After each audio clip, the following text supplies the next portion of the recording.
Welcome students. This is class 9 English, book name Beehive, and the chapter is A Truly Beautiful Man. Before we get to the chapter, first of all we must know, or we should know,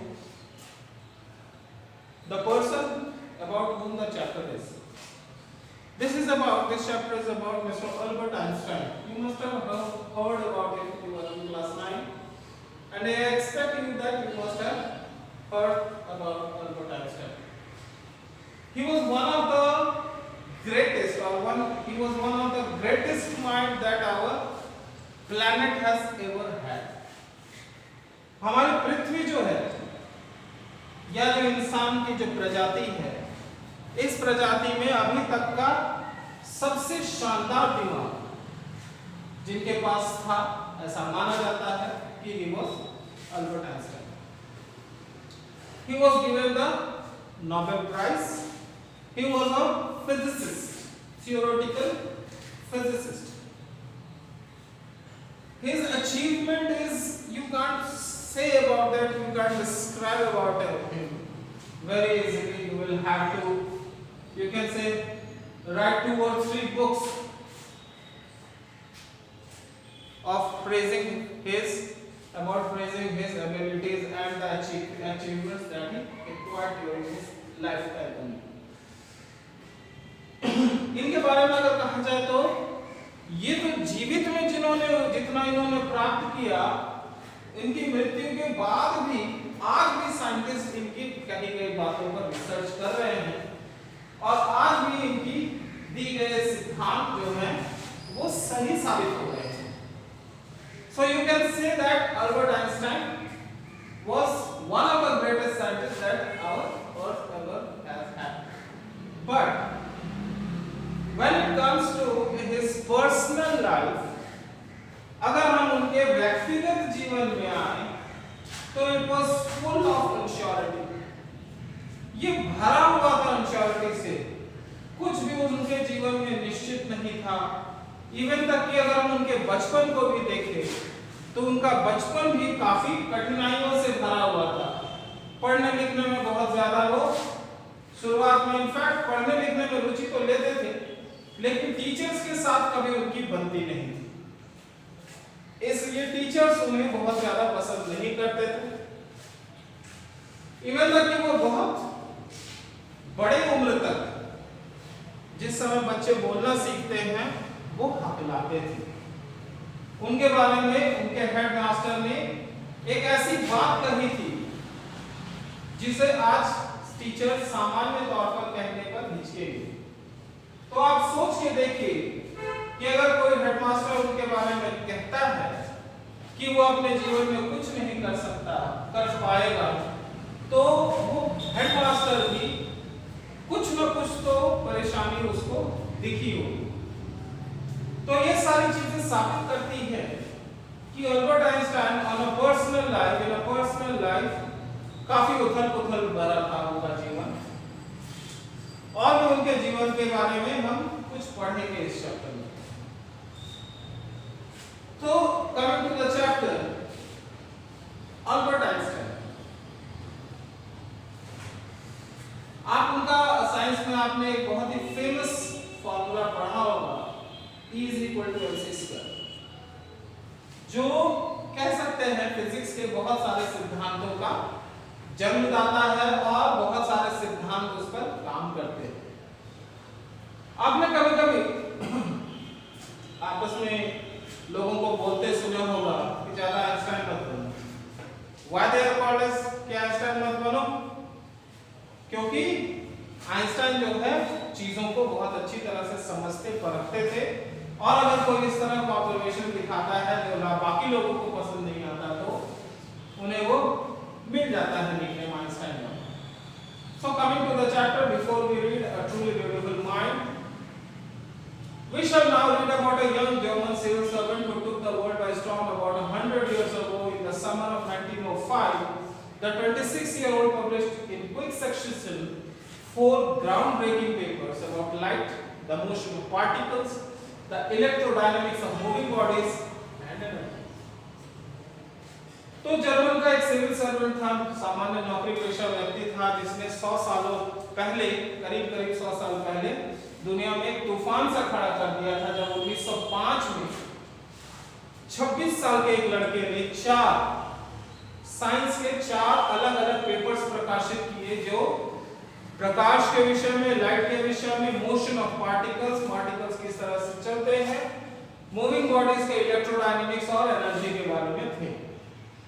His work took up only a few pages in scientific journals, but changed forever our understanding of space, time, and the entire cosmos, and transformed the name Einstein into a synonym for genius. ये जो उन्होंने प्रकाशित किया था, तो वैज्ञानिक पत्रिकाएं होती हैं जिनको साइंटिफिक जर्नल्स कहा जाता है। तो ये साइंटिफिक जर्नल्स में कुछ पन्ने ही उनके रिसर्च ने लिया था, लेकिन बस ये चंद पन्नों ने लोगों की पूरी सोच को बदल कर रख दिया था। सोच किसके विषय में? स्पेस, अंतरिक्ष के विषय में, समय के बारे में और पूरे ब्रह्मांड के बारे में। और आइंस्टाइन शब्द को एक सिनोनिम के रूप में, पर्यायवाची शब्द के रूप में बदल दिया। किसके लिए? किसी जीनियस के लिए, किसी बहुत चालाक व्यक्ति के लिए, बहुत ही बुद्धिमान व्यक्ति के लिए। 50 years after his death, Albert Einstein still genius, still writes. उनकी मृत्यु को 50 साल हो चुके हैं, लेकिन अभी भी उनका जो बुद्धिमत्ता है वो अभी भी हमारे सामने है। Now coming to the main content of the chapter. Albert Einstein was born in 14 March 1879 in the German city of Ulm, without any indication that he was destined for greatness. Albert Einstein का जन्म 14 मार्च 1879 को Germany के एक शहर अल्म में हुआ था, और उस समय किसी तरह का कोई भी चिन्ह नहीं था कि वो आगे चलकर किसी तरह का इतना महानता प्राप्त करेंगे। On the contrary, his mother thought Albert was a freak. Freak जो है, to her his head seemed too much large. लेकिन उनकी माँ जो है, मतलब जन्म हुआ बिना किसी पहचान के, बिना किसी चिन्ह के कि वो महानता प्राप्त करेंगे, तो महानता का तो कोई चिन्ह था नहीं, उल्टे उनकी माँ जो है उसको फ्रीक कहती थी। फ्रीक का मतलब होता है कोई एक ऐसा व्यक्ति जो सामान्य नहीं दिखता है, सामान्य लोगों की तरह नहीं दिखता है। उनके अनुसार आइंस्टाइन का जो सिर है वो काफी बड़ा है। At the age of 2.5, Einstein still wasn't talking. When he finally did learn to speak, he uttered everything twice. जब वो 2.5 साल के हुए तो आइंस्टाइन अभी भी बोलते नहीं थे। सामान्य तौर पर बच्चे 1 साल के अंदर बोलना शुरू कर देते हैं और ठीक ठाक से बोलना, समझाने लायक चीजों को बोलना 2-3 साल में शुरू कर देते हैं। लेकिन 2.5 साल की उम्र हो गई थी, वो अभी तक बोल नहीं रहे थे, और जब उन्होंने बोलना सीखा तो वो चीजों को 2 बार बोलते थे। Einstein didn't know what to do with other children and his playmates called him brother boy. Einstein को पता नहीं था कि बाकी बच्चों के साथ क्या करना है। वो न खेलते थे, न कुछ करते थे, उनके साथ समय बिताना और उनको पसंद नहीं था।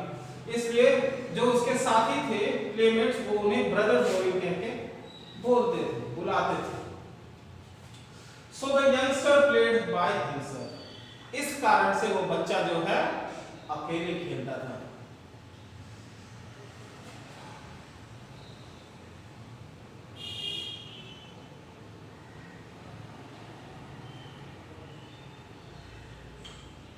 Much of the time he especially loved mechanical toys. Looking at his newborn sister Maja, he is said to have said, "Fine, but where are our dreams?" उसको मैकेनिकल चीजें यानी यांत्रिक चीजें जिसमें मशीन लगी हुई होती है वो चीजें काफी पसंद थी। इतनी पसंद थी कि जब उनकी बहन का जन्म हुआ था, माजा नाम था उनकी बहन का, तो वो जब जन्म हुआ था तो वो कहते हैं कि ठीक है, अच्छी बात है, लेकिन इसके पहिए कहाँ हैं? अपनी बहन के बारे में वो कह रहे हैं। A headmaster once told his father that what Einstein chose as a profession wouldn't matter because he will never be a success at anything.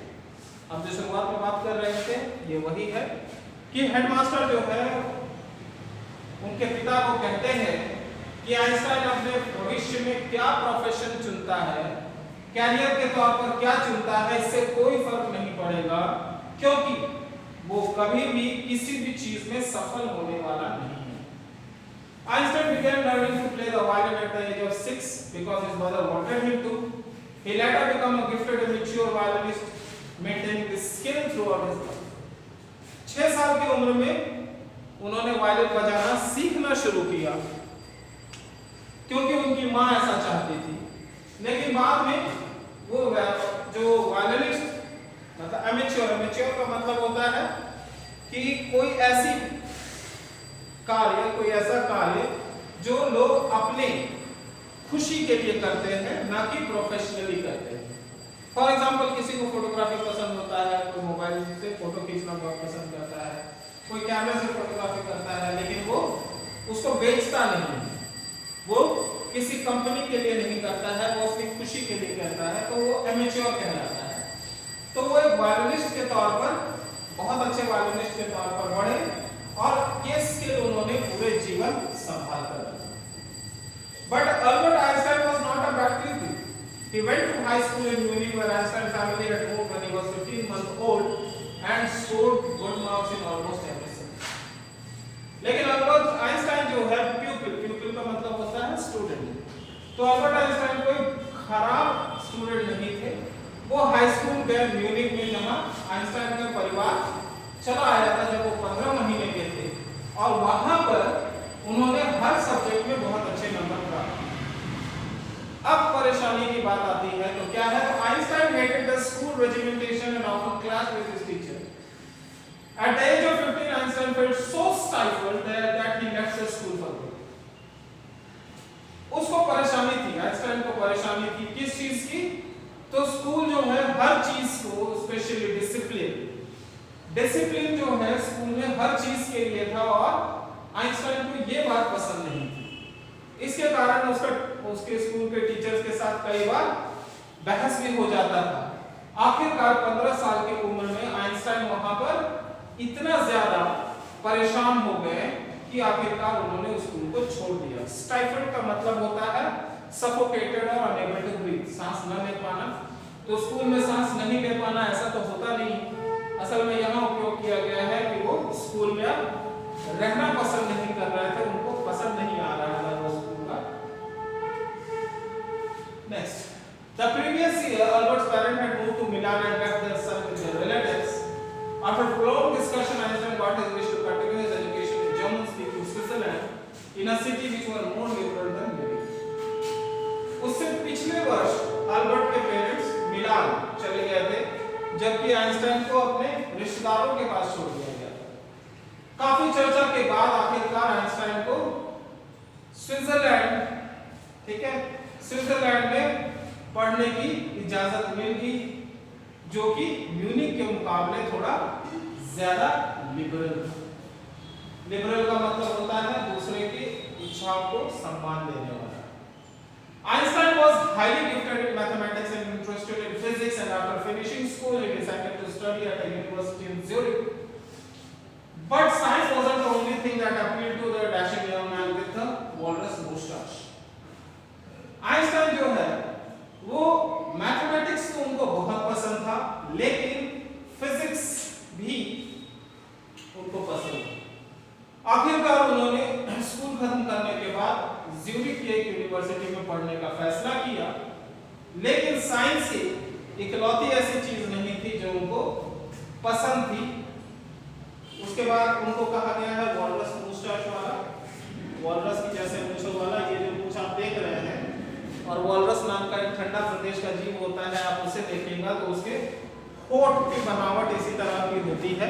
इस कारण से इनको कहा गया है कि person with a walrus moustache. तो आइंस्टाइन जो है 21 साल की उम्र में ऐसे दिखते थे, और आइंस्टाइन जिन्हें हम अभी इस तरह के ही रूपरेखा में पहचानते हैं, ये 1955 में होते हैं। सो इसके बाद का सेक्शन हम लोग नेक्स्ट वीडियो में देखेंगे। ये उनका पर्सनल लाइफ के बारे में अब शुरुआत होगा पैराग्राफ 7 से। Thank you for